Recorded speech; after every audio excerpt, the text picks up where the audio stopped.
CPM-ന്റെ തിരുവനന്തപുരം ജില്ലാ സമ്മേളനത്തിന് ഇന്ന് പതാക ഉയരും. തിരുവനന്തപുരത്ത് കോവളത്ത് GV രാജ കൺവെൻഷൻ സെന്റർ, കോവളത്തുള്ള GV രാജ കൺവെൻഷൻ സെന്ററിലാണ് പരിപാടികൾ. അപ്പോൾ 3 ദിവസം നീണ്ടു നിൽക്കുന്ന സമ്മേളനത്തിൽ എന്തൊക്കെയായിരിക്കും സംഭവിക്കുക? വിഭാഗീയത ഇല്ല എന്നത് വളരെ വലിയ സത്യമാണ്. തിരുവനന്തപുരം ജില്ലയിൽ ഇങ്ങനെ വിഭാഗീയതയില്ല. നേതാക്കൾക്കെതിരെയുള്ള പരോക്ഷ വിമർശനമോ പരസ്യ വിമർശനമോ ഇല്ല. എന്നാൽ വി ജോയി ഇപ്പോഴത്തെ നിലവിലെ സെക്രട്ടറി, അതായത് ആനാവൂർ നാഗപ്പൻ സംസ്ഥാന സെക്രട്ടേറിയറ്റിലേക്ക് പോയ എറണാകുളം സമ്മേളനത്തിന് ശേഷമാണ് വി ജോയിയെ തിരുവനന്തപുരം ജില്ലാ സെക്രട്ടറിയായി നിയോഗിക്കുന്നത്. അതുമാത്രമല്ല, വി ജോയി എറണാകുളം സംസ്ഥാന സമ്മേളനത്തിൽ പ്രതിനിധി അല്ലാതിരുന്നിട്ട് പോലും വി ജോയിയെ സംസ്ഥാന സമിതിയിൽ ഉൾപ്പെടുത്തി. അത് ആനത്തലവട്ടം ആനന്ദൻ്റെ നാട്ടുകാരൻ, അദ്ദേഹത്തിൻ്റെ വിയോഗത്തെ തുടർന്നുണ്ടായ ഒഴിവ്, അപ്പോഴാണ് വി ജോയിയെ സംസ്ഥാന സമിതിയിലേക്കും എടുക്കുന്നത്. ഇതാണ് വി ജോയിയുടെ ഒരു ബാക്ക്ഗ്രൗണ്ട്. വി ജോയി ഇപ്പോൾ MLA ആണ്.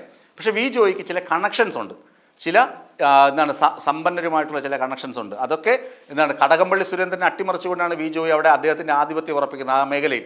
അതാണ് മധു മുല്ലനേഴി നേരത്തെ വിമർശിക്കുകയും പാർട്ടിയിൽ നിന്ന് ഏരിയ സെക്രട്ടറി സമ്മേളനം നടക്കുമ്പോൾ തന്നെ കളഞ്ഞിട്ട് പോയി BJP-യിൽ അംഗത്വം എടുത്തതുമൊക്കെ നമ്മൾ അറിഞ്ഞിട്ടുണ്ട്.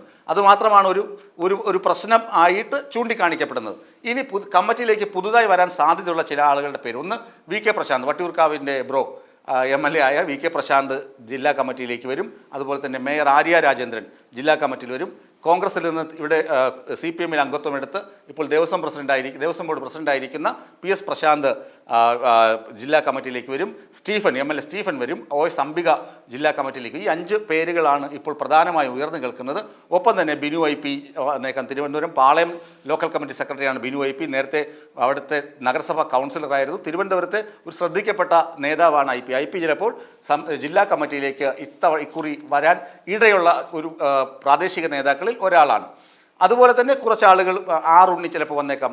ഇവിടെ ആറ്റുകൽ കൗൺസിലറായ ഉണ്ണിയെ ചിലപ്പോൾ പാർട്ടി ജില്ലാ കമ്മിറ്റിയിലേക്ക് എടുക്കാനും സാധ്യത ഉണ്ട്. എന്നാൽ ഇവിടങ്ങളിലൊക്കെ ഈ പ്രതിനിധികൾ ഉയർത്താവുന്ന വിമർശനങ്ങൾ എന്തൊക്കെയാണ് എന്നതാണ് പരമപ്രധാനമായ കാര്യം. വി ജോയിക്കെതിരെ എന്തു വന്നാലും ആരോപണമുണ്ടാകും. പിന്നെ ഏരിയ സെക്രട്ടറിമാരായിട്ടിരിക്കുന്ന ആളുകളുടെ BJP ബാന്ധവം, പ്രത്യേകിച്ച് മധു പോയല്ലോ, മധുവിൻ്റെ RSS ബാന്ധവം നേരത്തെ തന്നെ ചോദ്യം ചെയ്യപ്പെട്ടിട്ടുള്ളതാണ്. അങ്ങനെയുള്ള RSS ബന്ധുത്വം പുലർത്തുന്ന ആളുകളെ നേതൃനിരയിലേക്ക് എടുക്കുന്നത് എന്തിന് എന്ന ചോദ്യവും ഉയർന്നേക്കാം. അതുപോലെ തന്നെ മുഖ്യമന്ത്രി പിണറായി വിജയനെതിരെയുള്ള വിമർശനങ്ങൾ വരാം. വീണ വിജയനെതിരെയുള്ള വിമർശനങ്ങൾ ചർച്ചയാകാം. പിന്നെ പാർട്ടി നേതാക്കളുടെ അച്ചടക്കമില്ലായ്മ, ആളുകളുമായി അടുപ്പമില്ലായ്മ, പിന്നെ സ്ഥാനാർത്ഥിത്വം, അതായത് പാർലമെൻറ്റ് തെരഞ്ഞെടുപ്പിലെ സ്ഥാനാർത്ഥികളെ നിർണയിച്ചതിലുള്ള പിഴവ്, ഇങ്ങനെയുള്ള കാര്യങ്ങളിലും പ്രതിനിധികൾ ആരോപണങ്ങൾ ഉന്നയിക്കാനുള്ള എല്ലാ സാധ്യതയുമുണ്ട്. അതുമാത്രമല്ല, തിരുവനന്തപുരം ജില്ലാ കമ്മിറ്റിയിൽ നിലവിലുള്ള ചില നേതാക്കൾക്ക് ഉള്ള ഇല്ലീഗൽ ബന്ധങ്ങൾ, ഇല്ലീഗൽ എന്ന് പറഞ്ഞാൽ ചില സമ്പന്നരുമായി, മണൽ മാഫിയ, കോറി മാഫിയ, അങ്ങനെ തുടങ്ങിയ ആളുകളുമായുള്ള ഇല്ലീഗൽ ബന്ധങ്ങളും വിമർശന വിധേയമാക്കപ്പെട്ടേക്കാം.